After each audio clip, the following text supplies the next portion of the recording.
اللہ تعالیٰ نے ابراہیم علیہ السلام کو جو دو بیٹے دیے تھے، اسحاق اور اسماعیل. اسماعیل علیہ السلام مکہ میں آباد ہوئے اور اسحاق علیہ السلام فلسطین میں، بیت المقدس پھر بعد میں آباد ہوا، شام میں، ارض شام.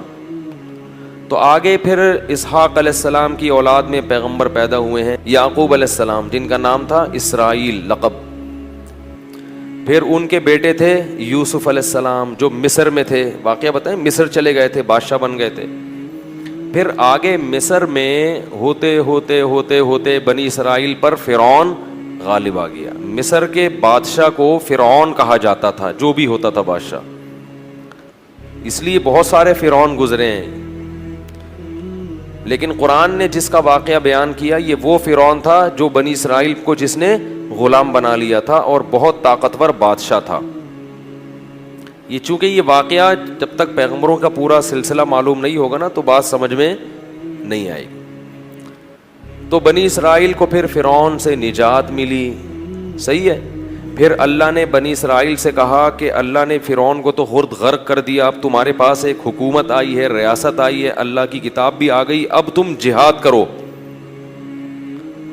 اب تم اپنے پرانے وطن جاؤ. وہاں قوم عمالقہ کا قبضہ ہو گیا ہے، جہاں سے یعقوب علیہ السلام کو نکالا گیا تھا نا، بیت المقدس. ادخلوا الارض المقدسۃ التی کتب اللہ لکم، ارض مقدس. جیسے اللہ نے مسلمانوں کا مرکز مکہ کو بنایا، ایسے اللہ نے بنی اسرائیل کا مرکز بیت المقدس کو بنایا تھا کہ پیغمبروں کا جائے وطن بیت المقدس ہے، مصر نہیں ہے.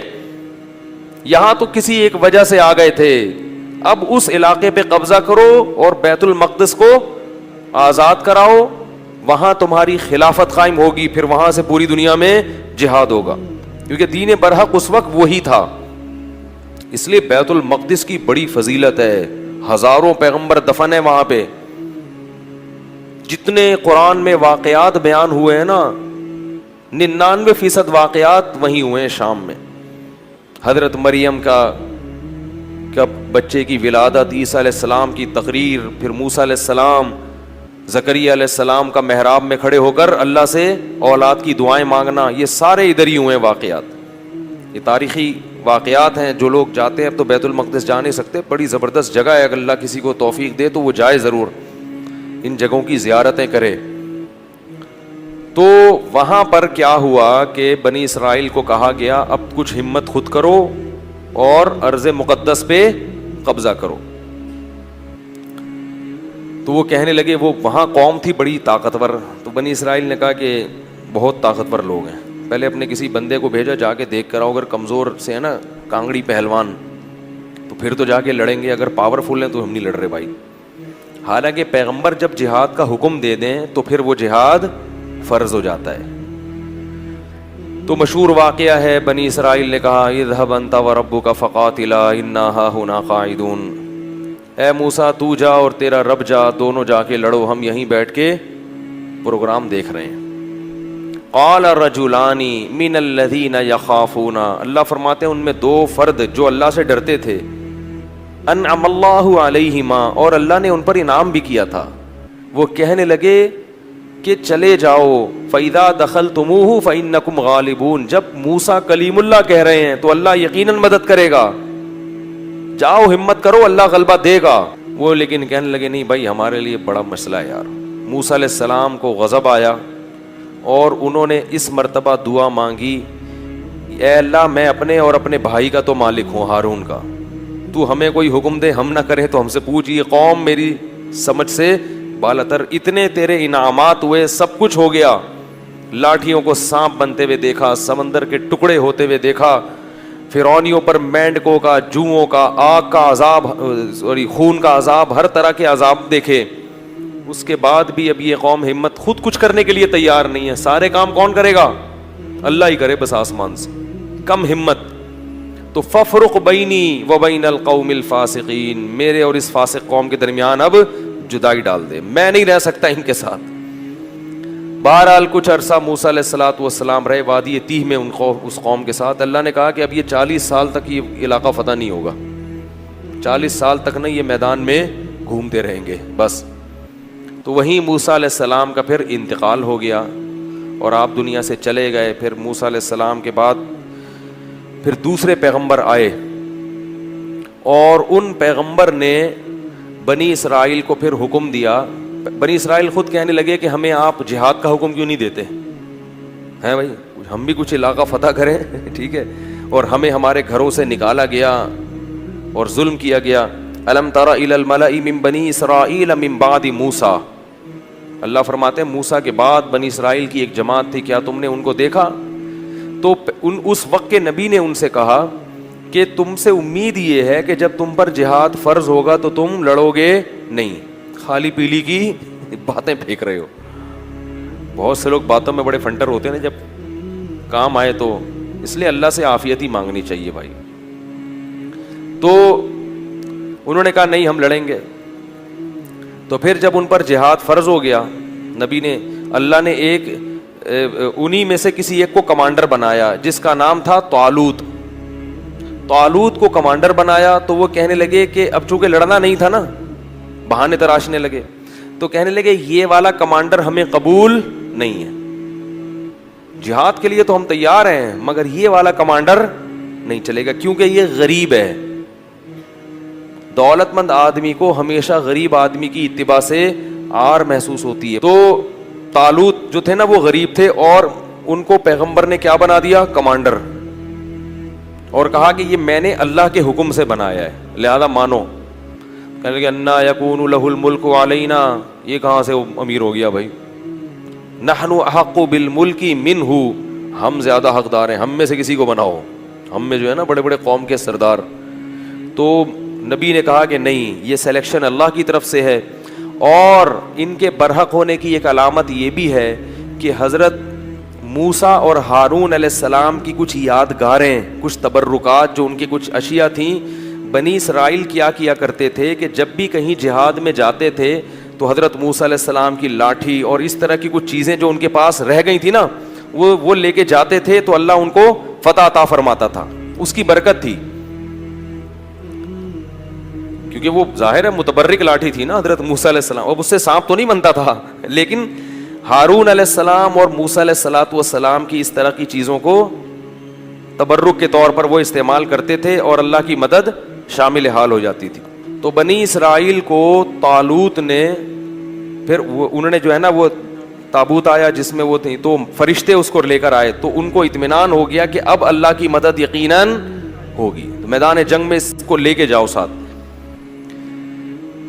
قرآن میں آتا ہے کہ جب حضرت طالوت علیہ السلام لشکر لے کے نکلے ہیں تو انہوں نے اپنی قوم سے کہا کہ دیکھو لڑائی کیونکہ بہت سخت ہے, دشمن بہت طاقتور ہے اور ہم ہیں کمزور, تو اللہ تمہیں پہلے آزمائے گا, یعنی اللہ کی مدد کے لیے جنگ میں فتح نہیں ہو سکتی, تو اسباب میں تو ہم کمزور ہیں, اللہ تمہیں امتحان کرے گا کہ تم میں تقویٰ ہے یا نہیں ہے. اس امتحان میں کامیاب ہو گئے تو جو کامیاب ہوں گے ان کو تو فتح ملے گی, اور جو اس امتحان میں کامیاب نہیں ہوئے وہ کیا کھائیں گے؟ شکست کھا کے بھاگ جائیں گے, وہ لڑنے کی طاقت نہیں رہے گی. اور وہ امتحان یہ ہے کہ تمہیں پیاس لگے گی مگر نہر میں سے کسی نے پانی, بولو بھائی, نہیں پینا. پیاس لگے گی, یہ پیاس بعد میں ختم ہو جائے گی, مگر اس وقت اللہ نے امتحان لیا ہے کہ ایک آدھ چلو پینے کی اجازت ہے, پیٹ بھر کے پانی پینے کی اجازت نہیں ہے. اس میں کامیاب ہو گئے تو لڑنے کی طاقت بھی اللہ دے دے گا تمہیں. قرآن کہتا ہے جب وہ نہر پار کی ہے نا, فشربوا منہ الا قلیلا منہ, تھوڑے سے لوگ تھے جنہوں نے پانی نہیں پیا, پوری قوم نے پی لیا. اتنی اللہ نے نشانیاں دکھائیں, سب کچھ کیا, مگر پھر بھی کیا کر رہے ہیں؟ پیٹ بھر بھر کے کہہ رہے ہیں دیکھا جائے گا یار, دیکھا جائے گا یار. اس کا نقصان کیا ہوا, اس گناہ کی نحوست کیا ہوئی کہ جب سامنے طاقتور لشکر دیکھا اور اس کا کمانڈر تھا جالوت, جو بڑا پہلوان, جالوت تھا جیم کے ساتھ, بہت طاقتور, بہت پہلوان. اس کو دیکھا, اڑے بھائی اس کا قد دیکھو, اس کی باڈی دیکھو, ہے بھائی لگ رہا ہے کسی جم سے آ رہی ہے. اور یہ لوگ دیکھو اتنا بڑا لشکر. تو جنہوں نے پانی پیا تھا نا وہ کہنے لگے لا طاقت لنا اليوم بجالوت وجنودی, آج ہمارے پاس طاقت نہیں ہے جالوت اور اس کے لشکر سے لڑنے کی, یہ نہیں ہو سکتا بھائی. اس سے پتہ چلتا ہے گناہ کرنے سے ہمتیں پست ہو جاتی ہیں. اللہ کی نافرمانی کرنے سے کیا ہوتا ہے؟ ہمتیں پست، کچھ بھی نہیں کر سکتے دنیا میں، اللہ کے لیے کچھ نہیں کر سکتے. پھر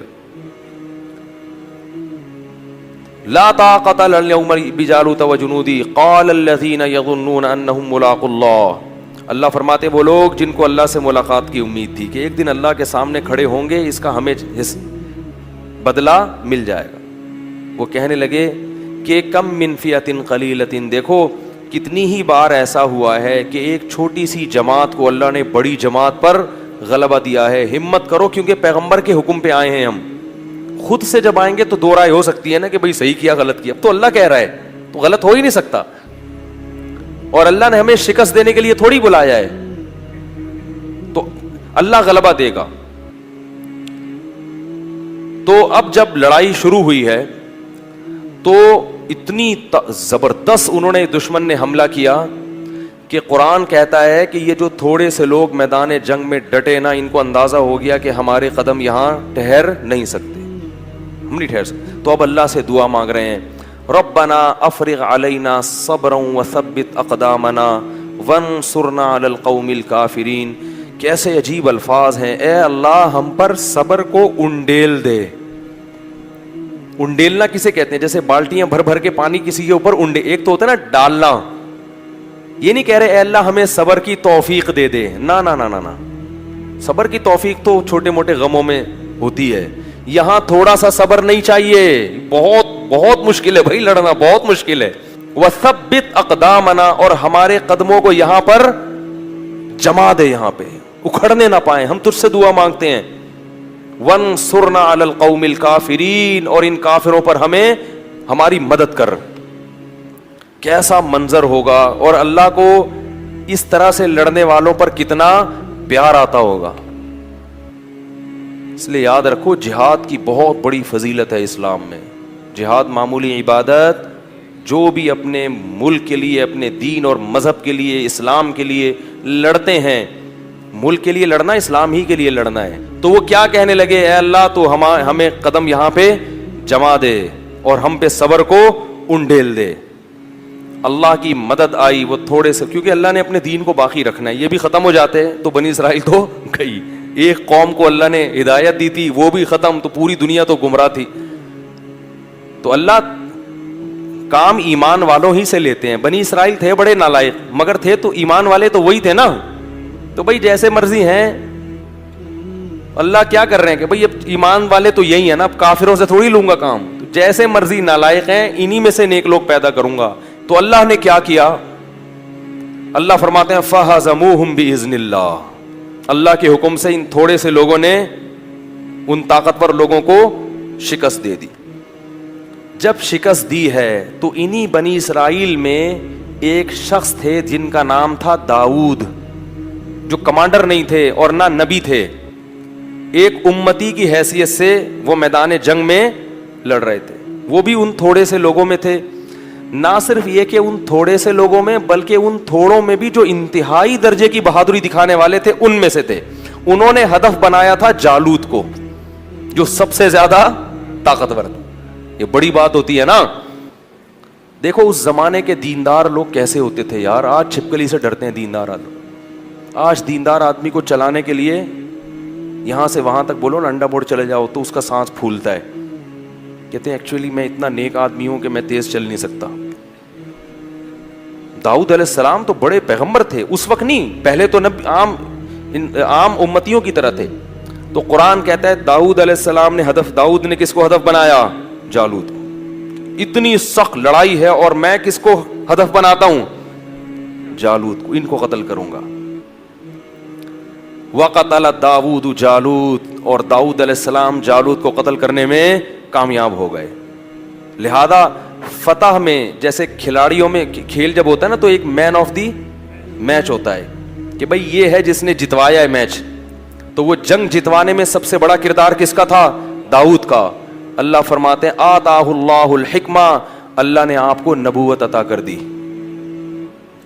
کیا عطا کر دی؟ نبوت. اور اس کے بعد سے کمانڈ کس کے پاس آ گئی؟ کیونکہ لڑنے کے لیے، کمانڈ کے لیے صرف نیک ہونا کافی نہیں ہے، جنگ کا تجربہ ہونا, بہادری ہونا, یہ بھی بہت زیادہ ضروری ہے. لوگ کیا کہتے ہیں کہ کمانڈر بناؤ صرف نیک آدمی, نیک ہونا کافی نہیں ہے. ہمیشہ ایسے کو کام اس کے ذمے سونپا جاتا ہے جو اس کام کا اہل بھی ہوتا ہے. تو اللہ تعالیٰ فرماتے ہیں ان کو کمانڈر بنا دیا گیا, اور اللہ نے ان کو کیا عطا کر دی؟ حکومت اور نبوت. نبی بھی بن گئے اور کمانڈر بھی بن گئے. اب بیت المقدس پہ قبضہ ہو گیا, اور داؤد علیہ السلام کی بنی اسرائیل کے ذریعے فلسطین میں کیا قائم ہو گئی؟ خلافت, بنی اسرائیل کی خلافت.